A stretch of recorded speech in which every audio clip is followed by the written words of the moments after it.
Breaking news tonight as we come on the air. The U.S. House impeaches President Trump on 2 charges, now setting up a Senate trial next month on whether to convict and remove him from office. The charges are abuse of power and obstruction of Congress.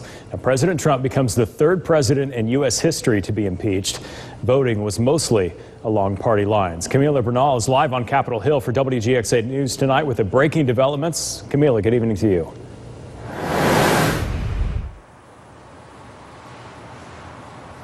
The President of the United States, Donald Trump, has been impeached by the House of Representatives, and it is worth repeating because it is historic, and it was a party basically along party lines. The Republicans uniting together against impeachment, the Democrats, for the most part, also staying united for impeachment. Now, there were 2 Democrats that sided with the Republicans on the abuse of power, and one of them, interestingly enough, Tulsi Gabbard, voting present. Now, on the obstruction of Congress, 3 Democrats voting no, and again, Tulsi Gabbard voting present.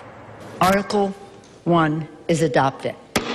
A historic bang of the gavel as the House of Representatives votes to impeach President Donald Trump. The votes mainly down party lines. Looking away from these crimes against our country is not an option.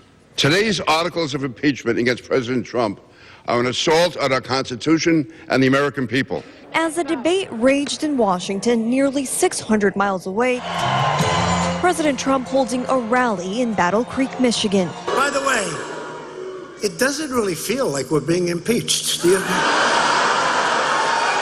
The country is doing better than ever before. We did nothing wrong.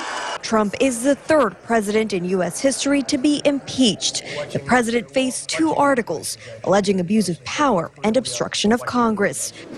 Earlier in the day, lawmakers debated for hours on the issue. Democrats say it's about protecting the Constitution and that the president is not above the law. President Trump's misconduct has forced our constitutional republic to protect itself. Meanwhile, Republicans calling it a politically motivated witch hunt. What we've seen is a rigged process that has led to the most partisan and least credible impeachment in the history of America. Sources say Majority Leader Mitch McConnell will announce by the end of the week the start date for the impeachment trial in the Senate. And the White House, just minutes after that vote, releasing a statement saying they believe the president will be fully exonerated by the Senate. And the president himself in Michigan also echoing that, highlighting the support that he has from the Republican Party. Reporting live on Capitol Hill, I'm Camila Bernal. Back to you. All right, Camila, thanks. And Georgia lawmakers are sounding off with their opinions of tonight's vote. We caught up with Republican Representative Austin Scott, who says if this is the standard going forward, then more impeachments are to come. The problem for the country is that if this is the standard that's going to be used going forward, then effectively every president that the public elects, unless they control the House of that party controls the House of Representatives, will be impeached. Representative Scott also says he feels the outcome will reflect more negatively on House Speaker Nancy Pelosi than it would on President Trump. Congressman Barry Loudermilk also weighing in. Before you take this historic vote today, 1 week before Christmas, I want you to keep this in mind. When Jesus was falsely accused of treason, Pontius Pilate gave Jesus the opportunity to face his accusers. During that sham trial, Pontius Pilate afforded more rights to Jesus than the Democrats have afforded this president in this process. Loudermilk says President Trump has been given less rights than Jesus when he was accused of treason. So what's the next step here? Well, first, a president who's been impeached by the House can still serve as president. It's now up to the Senate to hold a trial to decide whether to remove President Trump from office.